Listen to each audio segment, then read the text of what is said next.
Welcome to Hiring Happy Humans, where we talk about all things HR with a variety of folks, from CEOs to community partners, sharing up-to-date trends, best practices, and our wild workplace stories. Each interview is designed to leave you with the knowledge to keep your sanity. I'm your host, Dawn Sipley of Sipley the Best. Thanks for joining in, and let's jump into this week's episode.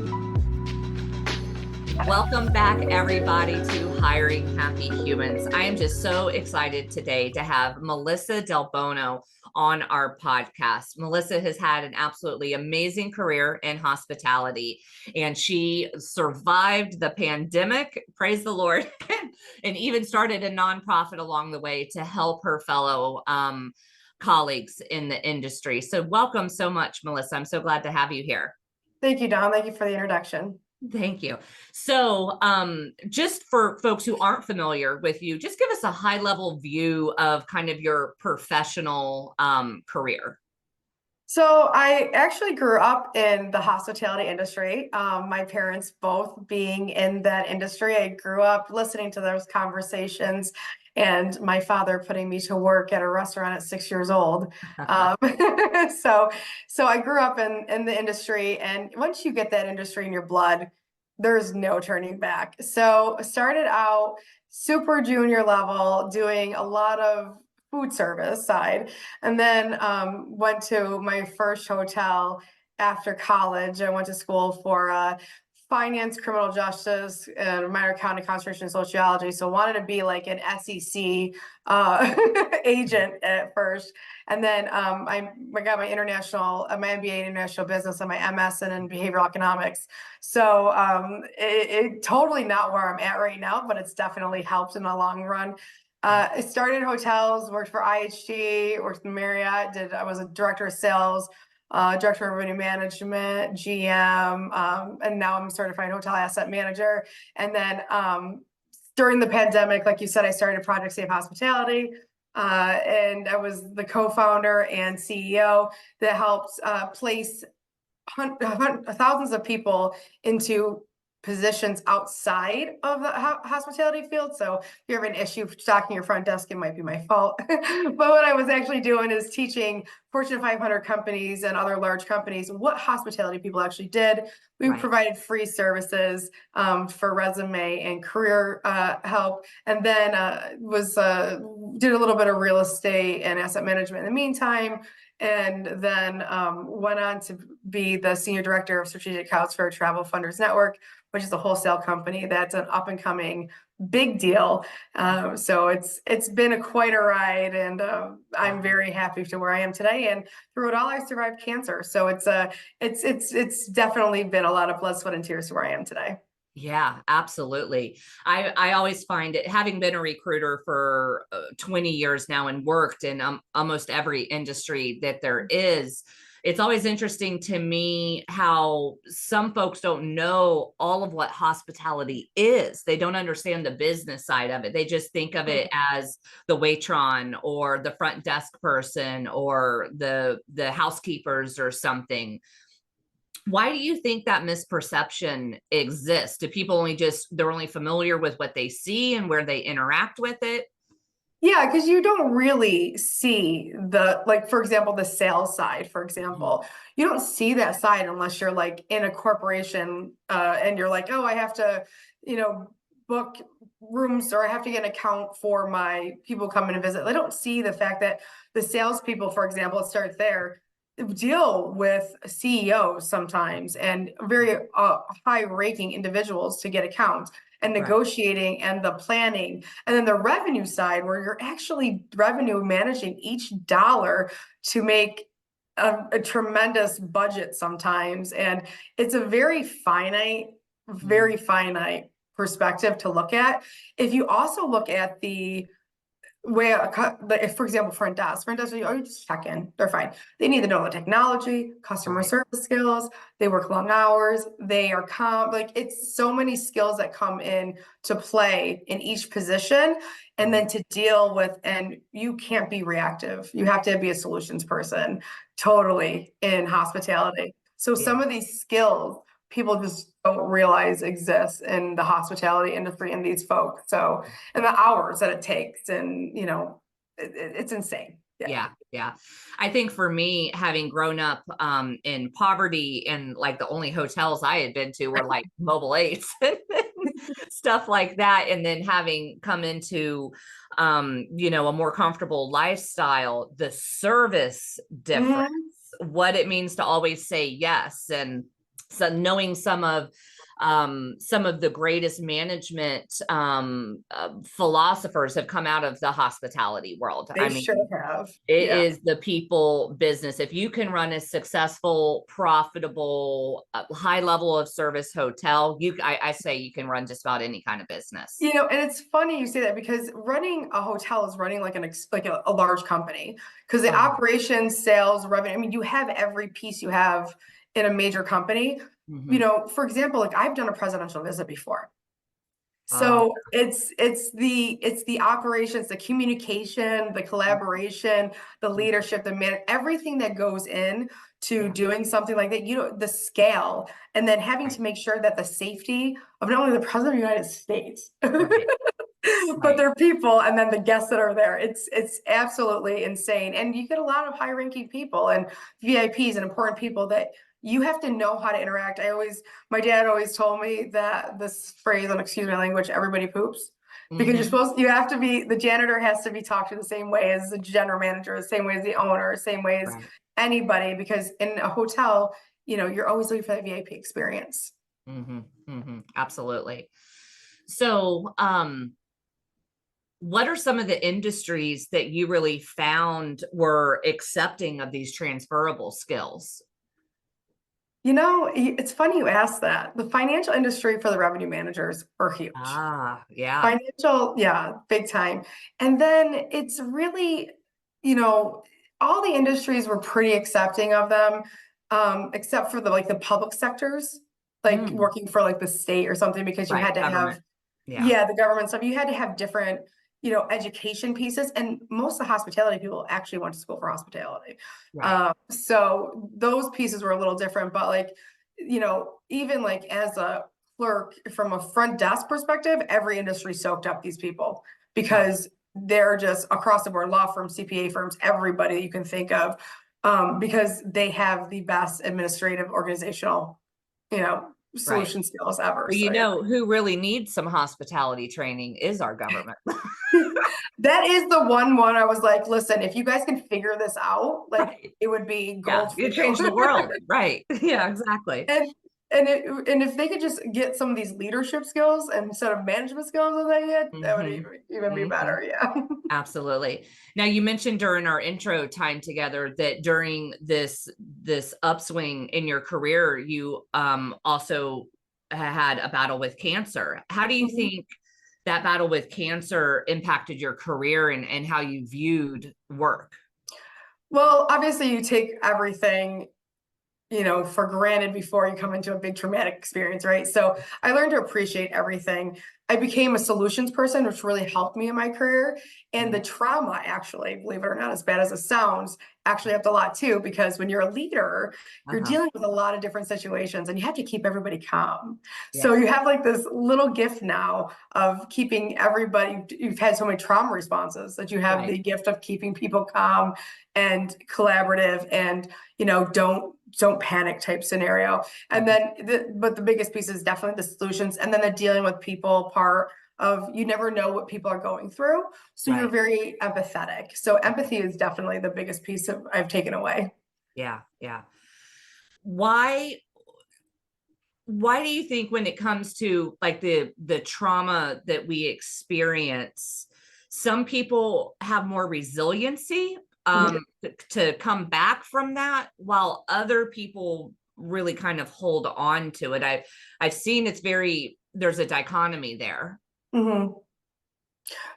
So partially, and everyone says you have to go through something to deal with something. Like it's skills that you learn from mental, emotional, and a physical reaction perspective that really helps you deal with bigger things and you deal with as a leader.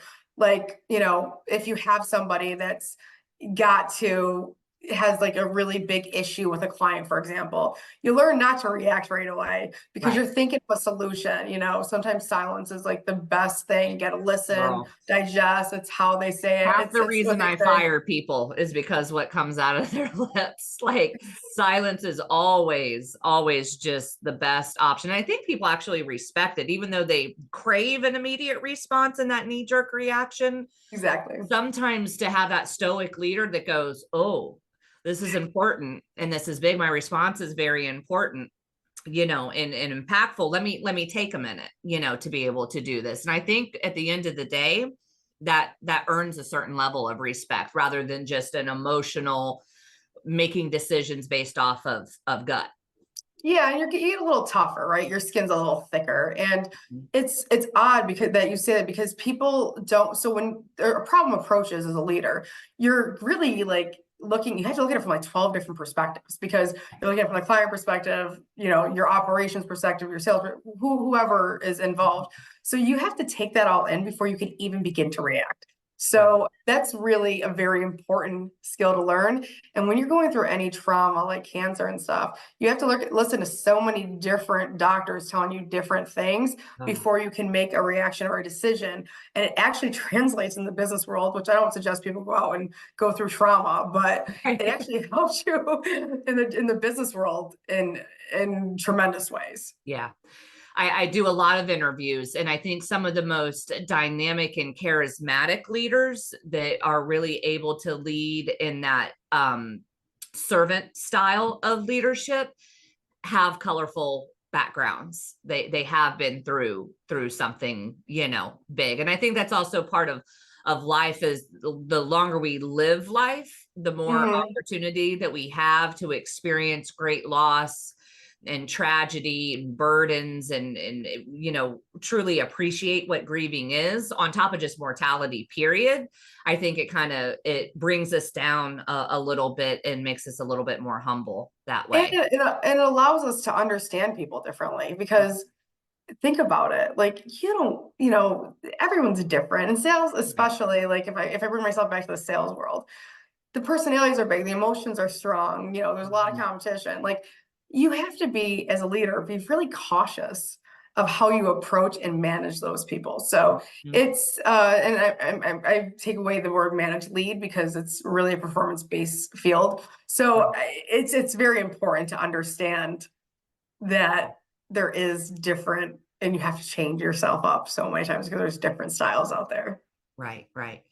So it sounds like later in life you've really leaned into the hospitality world, but your undergrad was in something different. I know you started at 6 and then you were like, no, I won't do it. And then you're like, okay, fine. Not working these hours every holiday. Yeah, no. And I was trying to like break free of that. Right, right. So what led you to come back full circle? Well, before I was a cancer patient, and now a survivor, I was in law enforcement. So, it's just, I was just there a few years, and then unfortunately, I couldn't do that anymore because of my situation. I was actually working for CS. I mean, I was in college, working for RPD, Rochester Police Department. I actually did a lot of juvenile programs and probation, and starting a juvenile mentoring, for underserved and underserved city children that really didn't High risk. know that, yeah, they're high risk. They really didn't know there was light at the end of the tunnel. So a lot of mentoring and like teaching them, some good skills on what they could do, what's important, helping them find things. But so I did that. And then when I got cancer, I just wasn't passing a medical exam. There was no way to keep myself in that field. So I had to revert to what I knew best. And it was an easy transition. That's the thing. Like I sometimes like kick myself because I'm like, I took the easy road. What could I have done? But then I looked at what I've accomplished. Right. So yeah, I took the easier on what I knew best, and that's where it went. Okay. Okay. So your upward trajectory has been very strong. Have you had mentors? You've obviously done your continuing education. How do you think you've been able to pace yourself this way, even despite a pandemic just a few years ago, kind of taken everybody back to square one. So it's funny that you asked this question because in the beginning I didn't have, like, my parents were my mentors, like they taught me everything. I come from a lot of big business people in my family. Like my uncle was a CEO, my grandfather was was a high ranking, in business as well. And they worked for big companies. So I organically got like that whole business conversation, like just by sitting and absorbing. And then a lot of what are you going to do with your life and planning. My parents are very tough on me.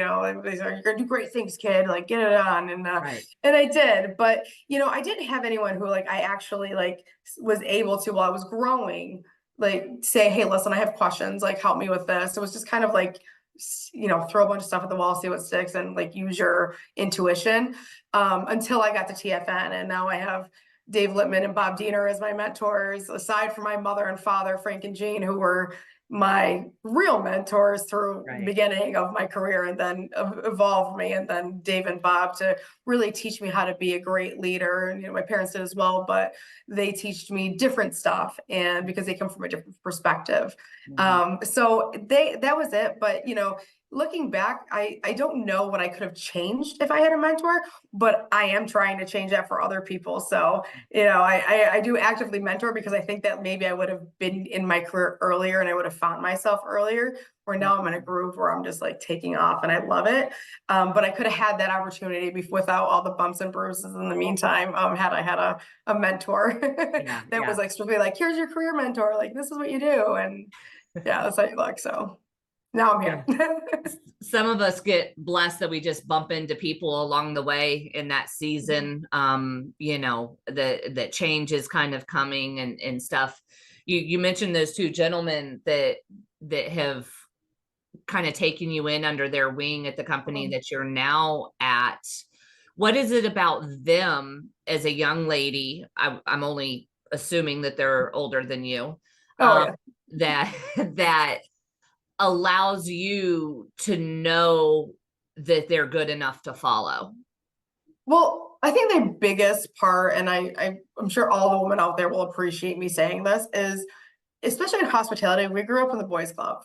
And we came up in a boys club. There is no boys club anymore. They they don't see, they don't have like, they're not like broy about things, or like, hey, listen, men, you have to leave. No, they don't see, they see me for who I am, what I can accomplish. And not only me, like there's other women in our organization they do it for as well.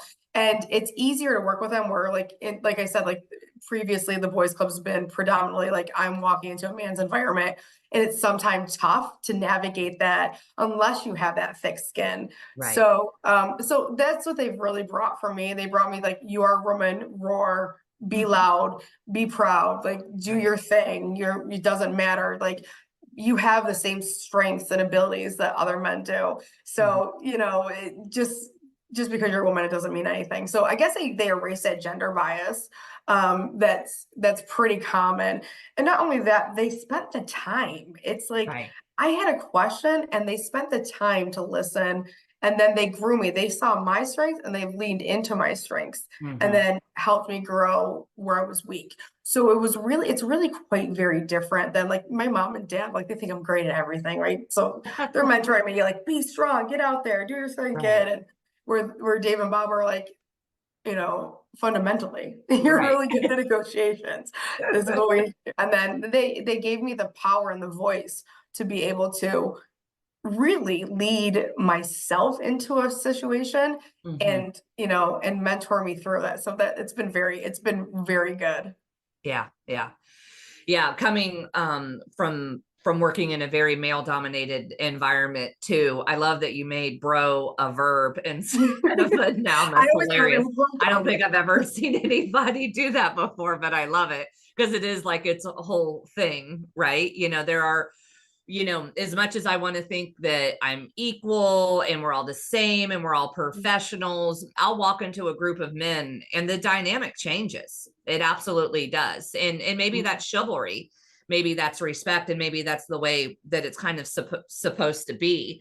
And what I've learned is, really working off of my feminine power, and leaning into that rather than trying to be one of the boys, when I was younger, I kind of was just so lost, and you know, imitation was all that I knew because I didn't know who I was. So I tried to be one of those boys. So I'm like drinking whiskey and smoking cigars, just You trying to know, be part of the conversation, you know. And it wasn't until I was older that I was like, you know, I can have a Shirley Temple and you know, sit out there with the guys just as much as the next one. So I love your perspective on that. it's so funny though too, because like, you know, when you have to go to some of these events and you have a beverage and like, I typically don't, right? I just think that, you know, I just stay clear and, you Right. know, it's just how I am.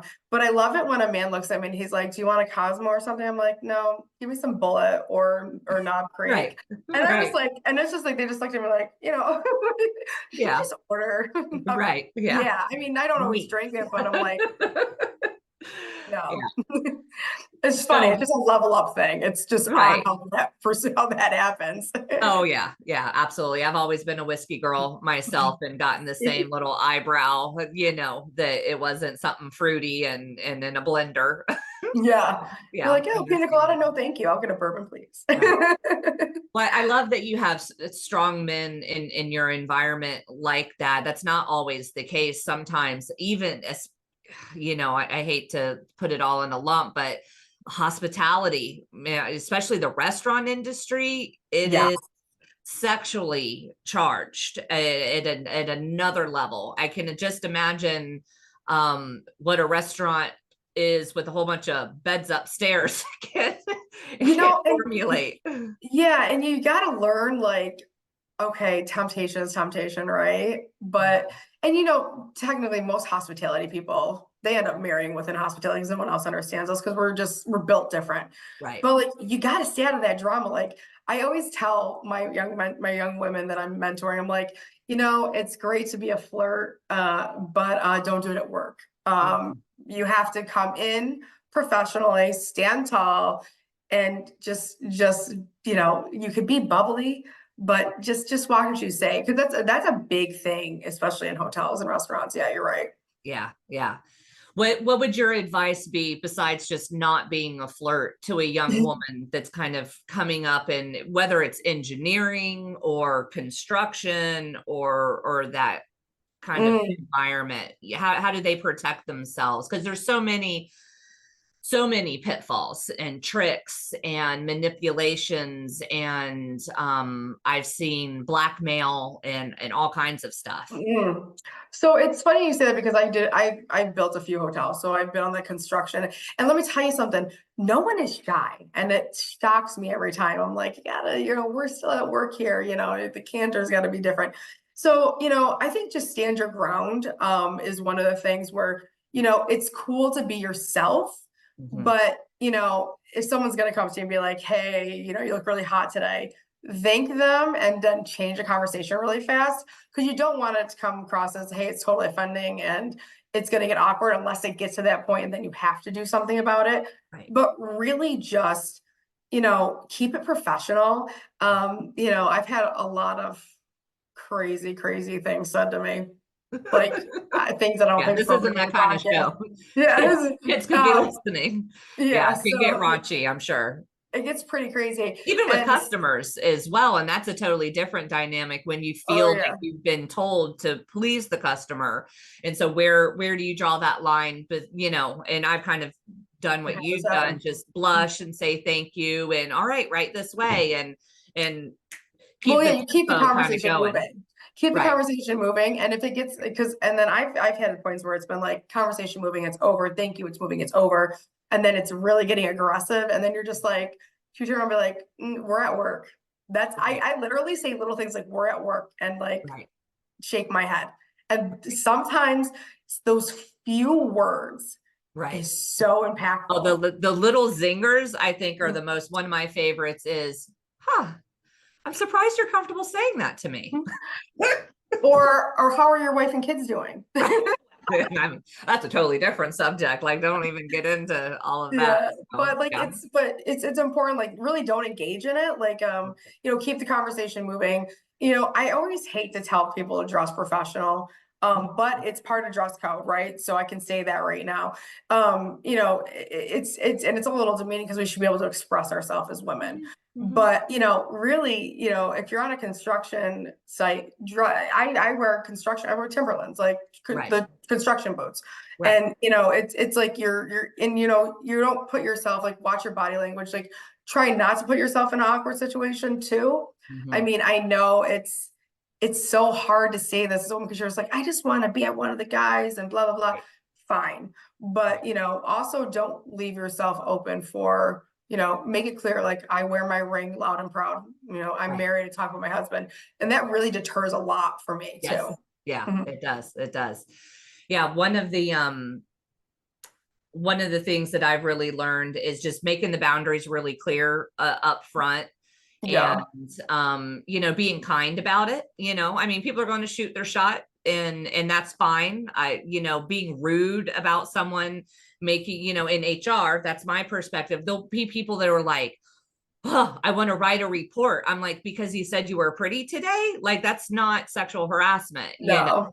No. So the pendulum like swings from, you know, some young ladies, you know, just being compliant and submissive in that kind of environment, to others taking offense when really all you had to go is say, oh, please don't say that. That makes me uncomfortable. Like, don't even go to HR if you haven't even drawn your own line in the sand yet, Yeah. And unless you unfortunately, need guidance on how to draw that line, and yeah. you know, and stuff. So Unfortunately, as separate genders, no matter if you're man or woman, or, you know, because oh there's a yeah. lot of, Oh, not to say yeah. that the guys don't deal with the same thing. I would Yeah. say that it's certainly disproportionate, but yeah. I mean, I It's just, wasn't gonna ask you about no, that. I mean, it's like, it doesn't, I mean, at this point, like, if you act professional and you just do your job and Right, you're just good at what you do and you're just a boss at everything, you should be good. right. But, you know, also be professional, have thick skin. You can't cry every time someone says you're pretty, you Mhm. know, and you can't get emotional about the little things like that. But, you know, don't sweat the small stuff, but keep an eye on your behavior towards that small stuff, Right, because right. that could even fuel the fire, or, you know, give Yeah, the wrong impression. So, yeah, absolutely.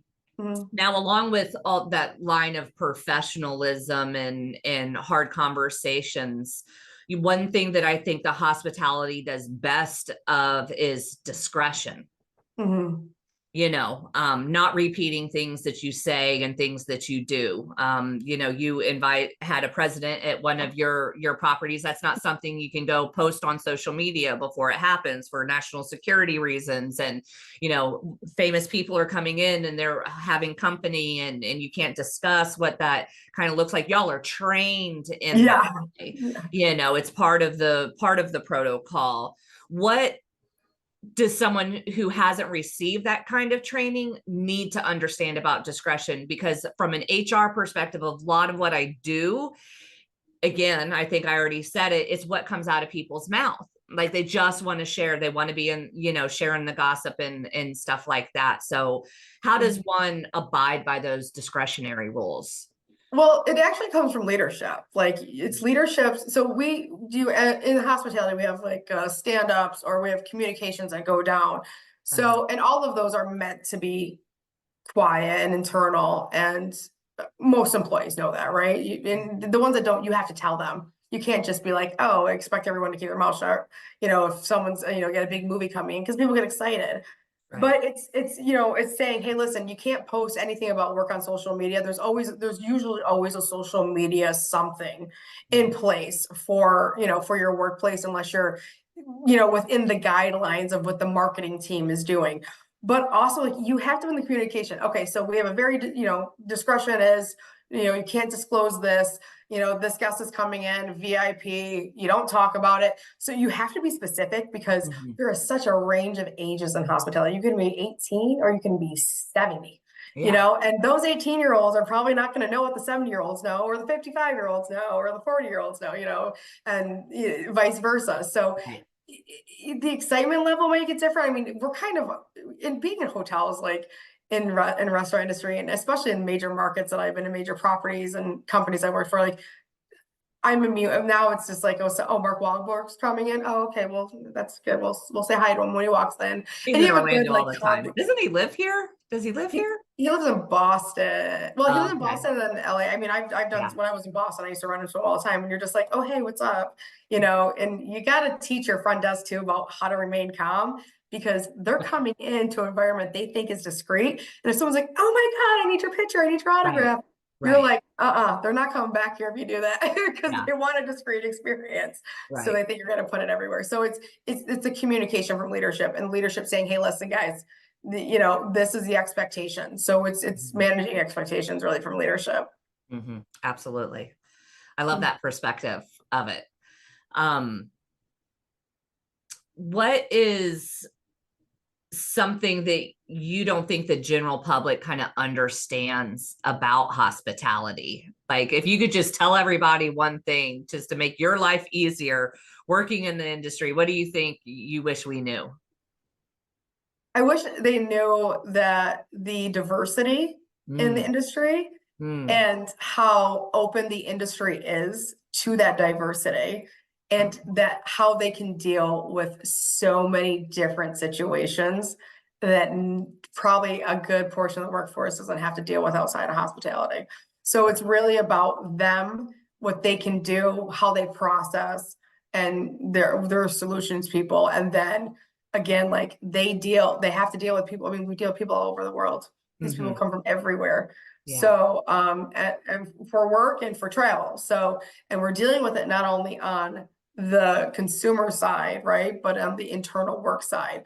Right. So, understanding that they know, you know, I used to do a training on how to deal with other cultures Right. and I was making about sure to everything, ask, do y'all yeah. do specific cultural training? Because I know some things in Asia that we do can be very insulting and other you could go down the whole global list of things. Share with me some things about different cultures that the general public should know when they're interacting with someone.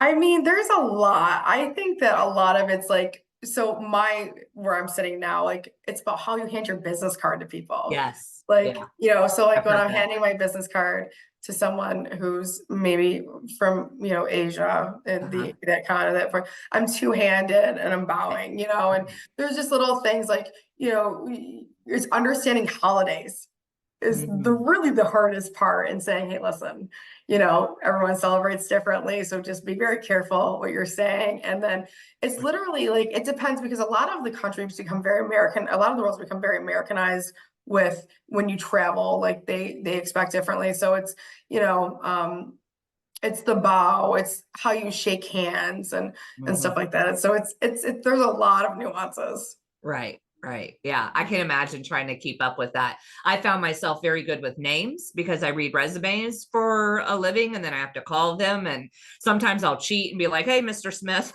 because I can't say their first name. But over the years, I've gotten better, very good at pronunciations and understanding, you know, language nuances and stuff like that. So I love that. Yes. I mean, I always put, there's like this thing in Google where it pronounces things for you. So I'm Right. like, can you pronounce this for me, Google? Yeah, we didn't have that a while back, so I kind of learned the old-fashioned way. So, what city is that there behind you? It's New York.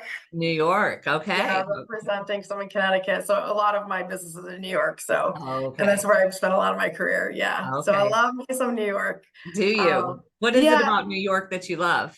Well, I will tell you that my career really took off when I was in New York because you know, you could be great at what you do, but it's the exposure in New York, and then it's the experience you get from New York. So you get exposed to a lot of different, in a lot of different situations. Totally different than if you were in where I, you know, went to college in Rochester, New York, right? It's, things you don't see. Mhm. So, you know, New York, it gave me thicker skin. You know, it gave me the breadth of experience that I have. In Boston did too. Boston gave me a different perspective. I went to Boston for a while, Dude, but also like Bostonians are brutal. I mean, people Brutal. say New I've got a Yorkers. girlfriend from there, and I'm always like, I thought I was crude.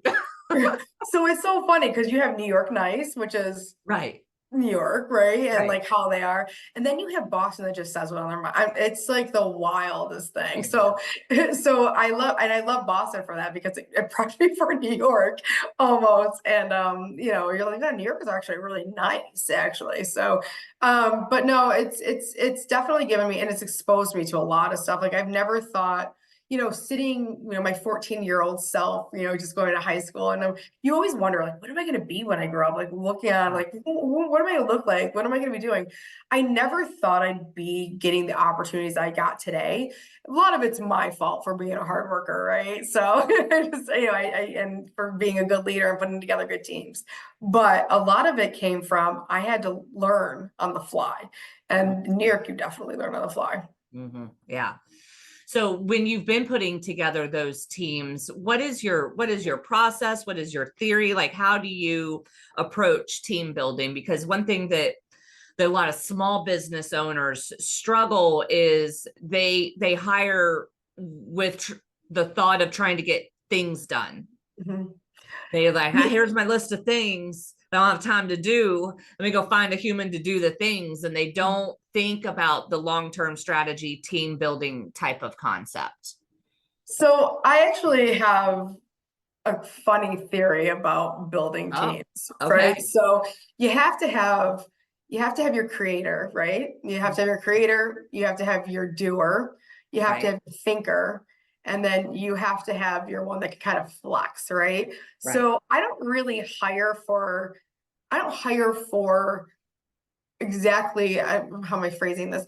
I hire for what people can do and their potential. So I look very, very, very little at resume and more about communication and how are they saying something and are they listening to the in-betweens for the details, right? And I fit them all in and to those creative and my people are just gonna like run with it and just do it. They're just the decision, they're just gonna, do their own thing. And then, the one that can kind of do everything. And I make it into a nice little package. And I don't worry too much about personalities because if you're in any position, the professionalism should take over. But as a leader, it's your job to keep everybody calm. It's your job to keep them cohesive and collaborating. And I like people from different backgrounds. So I don't necessarily hire a salesperson that's only been in sales their entire life. I want to Right. see somebody who's been in sales, but also was like, oh, I was a bartender for a little bit because that opens up a different Yeah. personality. And Yeah. then when I get these teams in place, so say I'm building from scratch.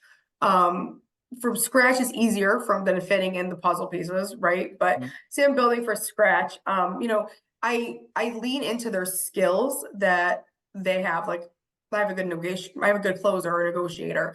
I have somebody who's always going to be the follow-up person and it's a good hunter. Like that's the person I want on the team. And we lean into the skills and then we kind of bring the job details around that. So Mhm. it's a lot of moving pieces.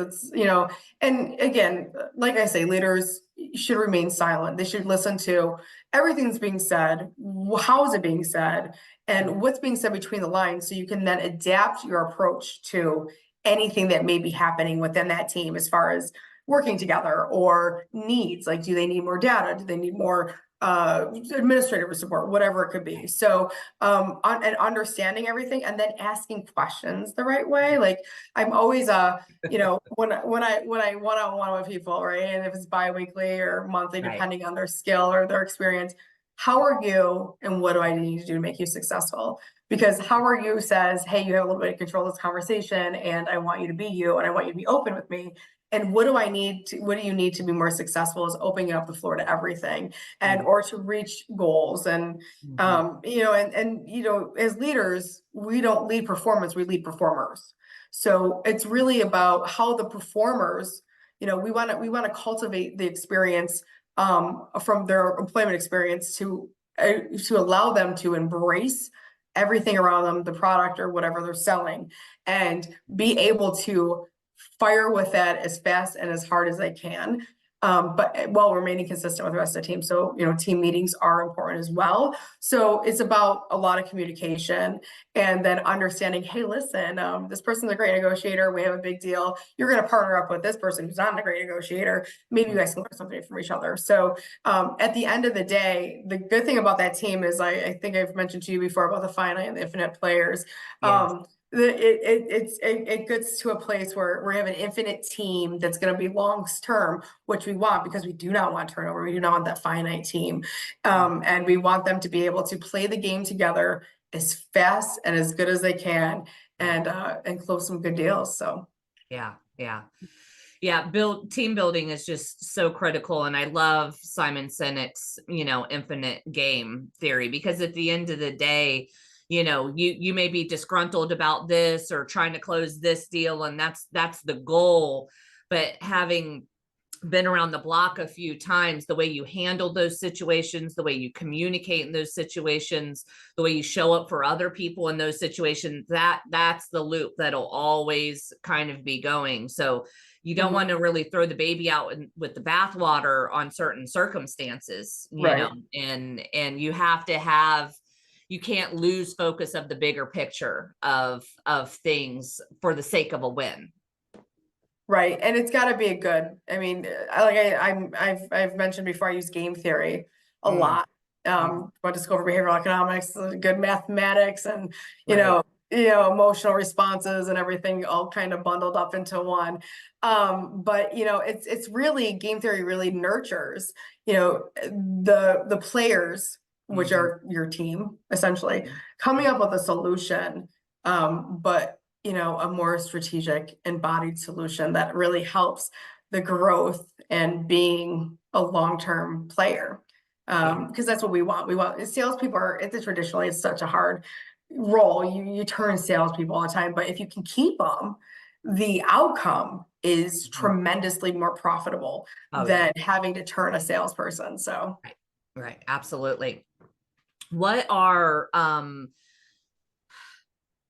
some of the things that have to happen before you terminate someone? So I don't like terminating people. I like people showing themselves different opportunities. I guess, is that weird to say it that way? At the end of the day, it is their decision, right? If I've communicated clearly as a leader, and I've set the standards, and I've held them accountable, and I've provided the tools and the training and the resources and the support, it really isn't my decision, right? Yeah, no. And I'm going with that from now on. I've never fired anybody. Yeah, you don't fire anyone. They make so something I do is, like, if you're not doing well, you just know it, and people just exit themselves out of the game. Like, if you've done everything as a leader, like, to really bring these people full circle, get them to work. I've done some odd things. Like, I had an employee that was on her way out, but had a lot of potential, and she used to have to come in my office once a week for 5 minutes and cry, and then the most productive person after that. Like, that's fine. So I've done some really outlandish things, but if you're not doing well, and it's about telling them, and then they just exit themselves. First of all, it protects the reputation of your business a lot. And you look better, because hospitality is traditionally a really, really small industry. So if you do something wrong to one person, you may full circle that at some point. 100%. It's one of the most incestuous industries I've ever seen. I mean, they'll literally walk out your door and across the street and have a job in 5 minutes. So for not that much more pay. Like, they just need change. So it's better to keep them and foster them. But if they're really a problem, it's about having, when they see they're the only ones with one-on-ones, they usually exit themselves. Yeah. What has been one of your most memorable on-site days? Was it the president coming? Was it a disaster that occurred where just everything went wrong? Like, what stands out in your head when you think back on your career? I'm honestly thinking and trying to pick just one, if that actually makes any sense. They come in so many different flavors, right? Yeah, especially in hotels. I mean, gosh, let's think. The president one was fun because, but that's the presidential thing. That's a normal thing actually in Right. hotels. So let's put that aside. Let's talk about the time you're in a 40-story building and, you have a full 411 room hotel and one elevator because your elevator bay is down. And you tell one of your biggest clients, what do I need to do to make sure you don't pull your corporate account for me? And he's like, I want you dressed up and serving champagne when I get back. And I'm like, weird, awkward request, but I'm playing chess here and you're playing checkers. So Right. party's on. So imagine renting a strawberry costume. Oh, that kind of dressed up. Yeah. And no, he meant like a gown, but I Oh, had to take it the other way because um, it wouldn't be for hospitality if right. it wasn't fun. And then dressing up and serving champagne and strawberries as a strawberry in the middle of the lobby. That's of all the things I would have guessed that I And then would have lost no, that. and then randomly Spider-Man showing up because it was during Comic-Con and doing like all these posts. And it wasn't really Spider-Man. It was some guy who was staying in there and dressed up as Spider-Man doing. And I'm like, this couldn't be any weirder and better at the same time. So I have So to ask, what do you mean it wasn't really Spider-Man? I don't know who this guy was, but he was dressed up in full Spider-Man garb. And I'm sitting there, I'm like, what is this guy doing? And like doing the pose, the Right. Spider-Man pose. Oh yeah. I'm Yeah. like, what is this guy? And I'm sitting there as a strawberry. So like, who's I judging can't who at judge. this point? So I'm like, strawberry with champagne and the service, and I'm like, everyone's like, oh, can we have a bite of you? And I'm like, no, thank you. But good joke. And the Spider-Man coming in and being like, wow. And I'm like, what is Right. going on here? Okay. Also, how is this happening here? So You get home from work and tell your husband. I don't even tell him anymore because you want to know why. He's like, he doesn't believe me. He Right. doesn't. Yeah. He's like, that didn't really happen. I'm like, oh, you have no idea. I Yeah. got way worse than that. So Mm-hmm. Yeah, I yeah. come home sometimes and my husband's kind of the same thing. He's like, they did not. And I was like, swear they said it, swear they did it, swear it happened. I've got video surveillance, I've got screenshots, In HR, half of the time you're an investigator, once complaints come in and you got to get to the bottom of it. So you start pulling information and stuff like that so you can make educated decisions. Yeah. Yeah. So you have to do all that. And now you've got a great story. Right. Right. Exactly. So, Melissa, like, where from here? Like, what are your goals? You've far surpassed, your expectations and you're on a great trajectory. Where is Melissa going to be a decade from now? I'm starting to do this guest contributor for Hotels Magazine. So I've been to Hotels Magazine quite a lot, and I honestly until now have not taken credit for anything I've done. It's always been my team. Look at my team. Look what my team has done. So I've had Very to. female thing of you to do. Yeah, I'm sorry. What was that? A very female thing of you to do. That's Right, exactly. I stay out of the spotlight. right. So now I'm trying to be the best at what I do, and I don't mean the best compared to my competition. I mean better than I was yesterday. Right. And I always strive to do that. So in 10 years, I'm gonna be my own hero. I'm gonna be better than I was 10 years prior. And I'm going to be in a position where I'm leading something. I've noticed that I have this gift of cultivating amazing teams and mentoring people and putting people in positions that are higher than mine sometimes. Like I'm saying, if I'm not being a good leader, if you can't do my job or I don't work for you, like I have I'm the most humble person. I don't even care. Like that's it.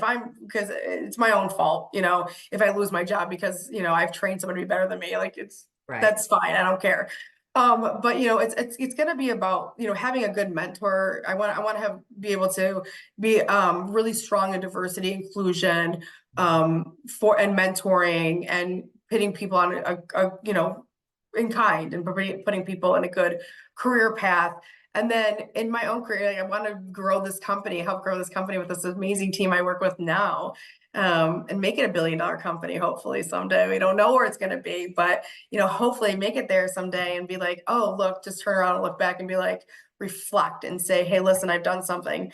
But really, what I want to do is I really want to just be known as a good person who helps people and who made a difference in this industry. I'm already making a little bit of a difference with my perspective that I put out there, since it's so different.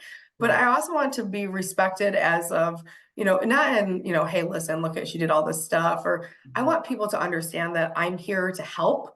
And it's always been a passion. I wrote a book, for cancer survivors, and pretty much how to like maintain a life after you survive and you lose the Right. identity as a cancer patient. But I'm not going to publish that. Instead, I'm going to act it out. And I would, and part of my, my journey is going to be helping people who have been through not just cancer, but other traumatic experiences that make them part of, an underrepresented, if it's a disability of some sort, Right. and show them that success is just around the corner, and you're going to be able to achieve it if you're just strong, and you just do things the right way, and you learn. And I never stop learning, and I keep telling everyone, never stop learning, and stay humble, and make sure that you're leaving the room, you enter the room with a smile, and when you leave the room, everyone's still smiling. And you never want to be that person who leaves a bad impression. And I definitely echo that. And I want to be able to make everybody I come in contact with smile and really enjoy the experience they had with me in any way. Yeah. I love that self-awareness. I think a lot of people don't grasp the power of their presence. Mhm. They're very me-centered, and they walk into the room and they see whatever needs to be done, has to be done. What do they have to do? And then they just exit, and they don't even think about how they can change the room, Mhm. and have that ripple effect across the room. So I love that you understand the power of you just showing up and being you. Yeah. Yeah, and it's important to not, I mean, I know a lot of people that mask who they are or mute who they are because they don't think they're good enough. I mean, it's something with, especially with highly successful people, they never think they're enough. Mhm. I actually just got to the point after 41 years and, Right. doing really good things in my career and helping a lot of people out, that I finally just realized that I am confident and good at what I do. And it's really hard to grasp that self-awareness and then have that confidence to help people grasp that self-awareness and leave that smile behind. So I think that once we all get to that point, leadership's going to take off in a different way. I mean, are the people we're leading are different. So just understanding that alone is going to be a big change making situation. Absolutely. So I always like to ask my guests a question at the end of our time together. What is one piece of advice that you would give the 18-year-old Melissa to help her along the way? So it's funny you asked that because I was just having this conversation with my father the other day. When I was 18 and I listened to his boss talk to him, I was like, why do you let him talk to you like that? Like, what's wrong with you?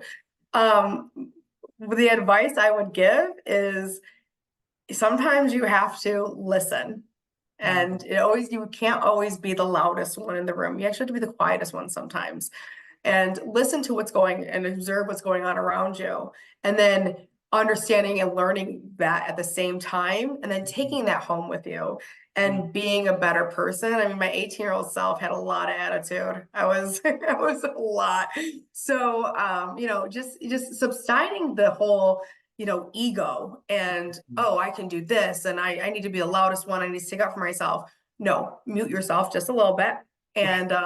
and, humble yourself and make decisions, not impulsive Mhm. decisions, but strong, impactful decisions that Mhm. may take a few more minutes to come up with, but decisions that are going to change the trajectory of your life in the positive way and make you a better person. Because I think a lot of us, we get so stuck in our careers that we forget that we are people and Mhm. not robots. And being a good person means more than anything, especially when you're dealing with people, a people-driven industry. Yeah. So that's literally, I would say that. I would say, listen, slow down, listen, Patience and humility. I think the world would be a better place if we all had a tablespoon more of that. and be kind to everybody. Doesn't matter who they are or what they are doing. If they're aggravating you, you never know what's going on in the back of the house. I call it the Right. back of the house, like, in their life. So yeah. Right. Right. Awesome. Thank you so much, Melissa, for joining us today. All of Melissa's contact information will be below if you would like to connect with her further and just kind of pick her brain about getting into hospitality. I'm sure she'll just take a few minutes to share her journey and give you some tips. Anytime, I'm open for everybody. All right. Thanks. Thanks. Thanks again for spending time with us today. If you want more HR stories and resources, go to simplythebest.com to join our newsletter. That's SIPLEY. Until next time, stay happy.